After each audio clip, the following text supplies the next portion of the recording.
Assalamualaikum. Ni saya tengah buat nasi Arab, nasi kapsa. Nak buat nasi mandi pun sama juga. Okey. Yang dalam periuk ni saya dah tumis, saya masukkan olive oil. Lepas tu saya kemudian saya tumis bawang putih. Bawang putih tu tak perlu dipotong dimayang ya. Bawang putih tu dalam 8 biji saya masukkan terus dalam minyak tadi. Kemudian bila bawang tu dah garing, dah warna kuning-kuning sikit, saya masukkan bawang besar yang dipotong dadu besar-besar tu, masukkan dalam ni.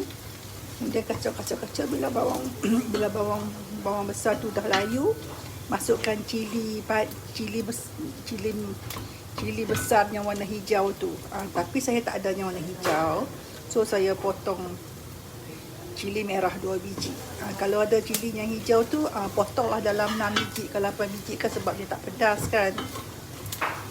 Cili hijau tu sebenarnya ganti sayur. Kemudian bila dah garing semua benda, cili padi, bawang besar, bawang merah apa semua tu, masukkan rempah. Ini saya buat tak sampai beras basmati tak sampai setengah kilo ya. Sebab kalau buat setengah kilo dia akan banyak, dia akan jadi penuh macam ni. Jadi nanti kan ada yang nak makan nasi putih, ada yang nak makan nasi biryani. Jadi saya buat sikit je. Beras tak sampai setengah kilo, saya agak-agak dalam 400 gram saja kan. Kemudian bila rempah ni dia dah keluarkan wangi. Ni wangi lah ni. Bila dia dah keluar wangi semua tu, ni saya nak buat nasi kapsah daging lah. Jadi saya nak masukkan daging sekali dengan nasi. Jadi nasi tu akan ada daging nanti. Ni saya masukkan tulang ya. Ada tulang. Bahagian isi pun ada.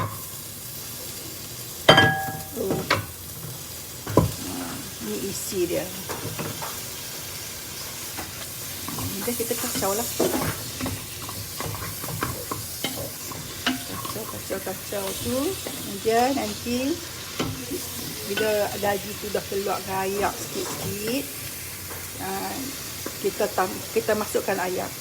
Jadi saya bagi sukatan dia ialah kalau 500 gram nasi, 500 gram beras biryani, ayak pun kena 500 gram juga.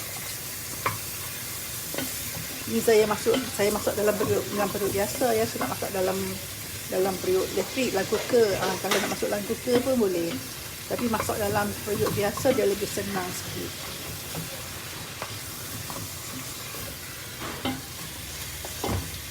Cuma saya nak bagi tahu teknik dia. Bila nasi dah kering kan, nasi dah kering, supaya kita tak mau hanyus, kita guna macam kita guna pudung periuk yang lama-lama pula. Kita lapik bawah periuk tu. Bila kita masukkan beras, masukkan air, masukkan beras. Kemudian bila kita kuatkan api, jadi nasi tu akan kering. Bila nasi tu kering, kita ambil lah pudung periuk ke ataupun kuali yang kita buat cara cepati tu kan, kita lapik bawah periuk tu. Itu bertujuan untuk tidak jaga nasi hanyut. Masa kita letakkan bawah periuk tu dengan kuali ke tudung periuk tu, kita kena perlahankan api. Kemudian kita tidur. Dan nasi akan masak pelan-pelan lah. Jadi bila nasi nak masak, kita tutup. Yang ni saya masukkan daging dulu. Jadi bila dah ada kuah, bila daging tu dah keluar ayak sikit-sikit, saya masukkan ayak. Saya masukkan ayak dalam 400 gram lah, sebab beras ni beras basmati ni tak cukup setengah kilo 500 gram. Jadi kita ikut beras. Kalau beras 300 gram, masuk ayak 300 gram. Kalau kata beras basmati tu 500 gram, kita masukkan ayak 500 ml.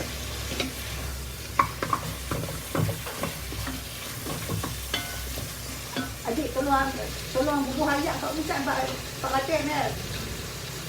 Adik.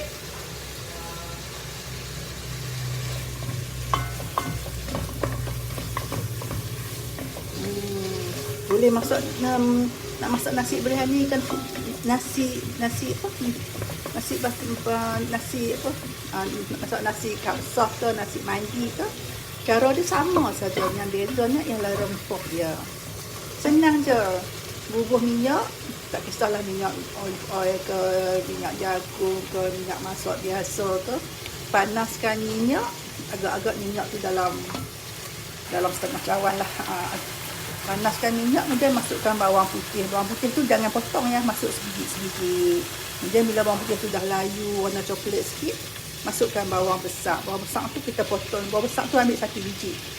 Kalau nak sedap, guna bawang besar Holland. Sebab dia ada rasa manis-manis kan. Kemudian kita potong cube ya, bawang besar tu potong besar-besar tu, masukkan dalam ni. Kemudian bila bawang besar tu dah layu, berwangi apa semua tu, kita ambil cabai besar, cili besar yang warna hijau tu, ambil lah dalam 8 biji. Potong bagi kecil-kecil sikit dalam sebiji tu, kita potong 5 ke 5 tu. Apa tu? Ni saya masukkan ayak lah. Okey. Ni ayak 400 gram. Sebab tadi nasi saya guna 400 gram. Beras saya guna 400 gram. Then kita masukkan ayak. Kita masukkanlah daging dulu. Bila daging dah masak nanti, baru kita masukkan beras. Tu bila masuk ayak dia tak bunyi dah lah, dia diam dah sikit.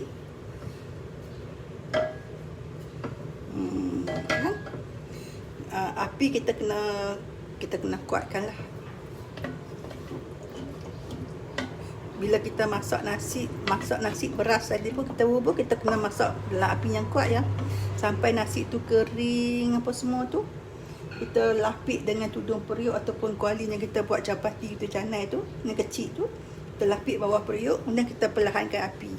Bila kita perlahankan api, kita tudung periuk tu.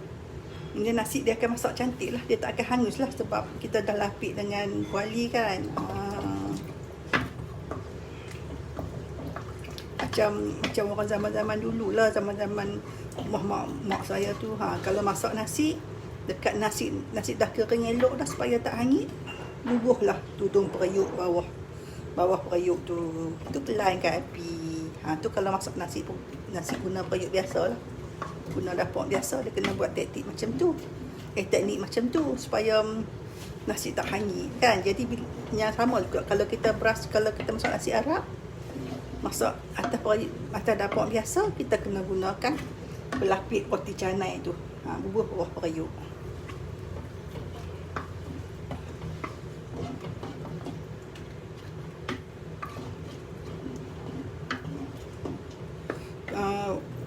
Belanga roti canai tu jangan bubuh awal-awal lah, bubuh bila nasi dah kering dah, kita dah perlahankan api sekali untuk bagi nasi tu masak kering betul-betul je saja, baru kita lapik dengan tudung periuk.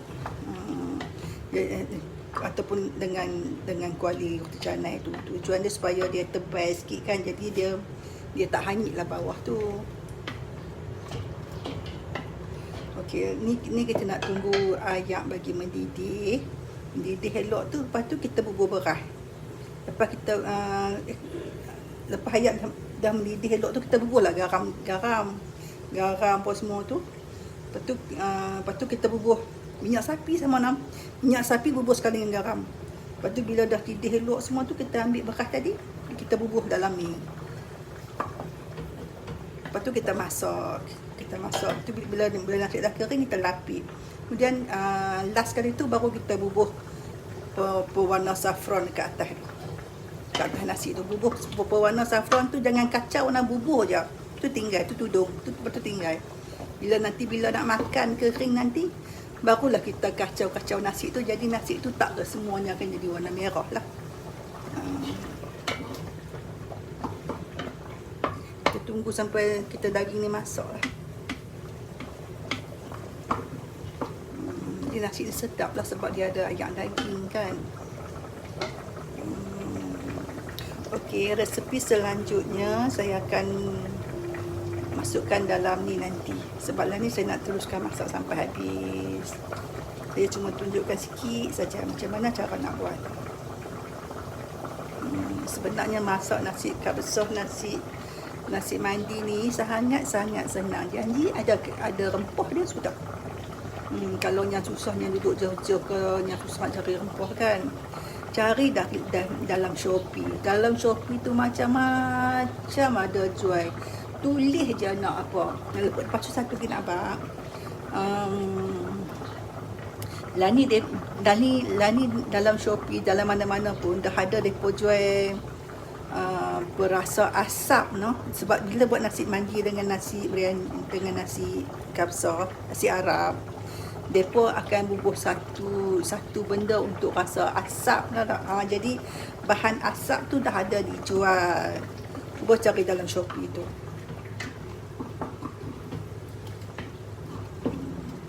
Ni saya dah boleh masukkan beras lah ni, dah didih dah. Tapi nak tunggu daging tu masak lah, sebab lagi kalau daging tak masak susah lah, sebab kita dah masukkan beras kan. Dalam nasi mandi, nasi kabsah, nasi Arab ni dia tak guna gula, no.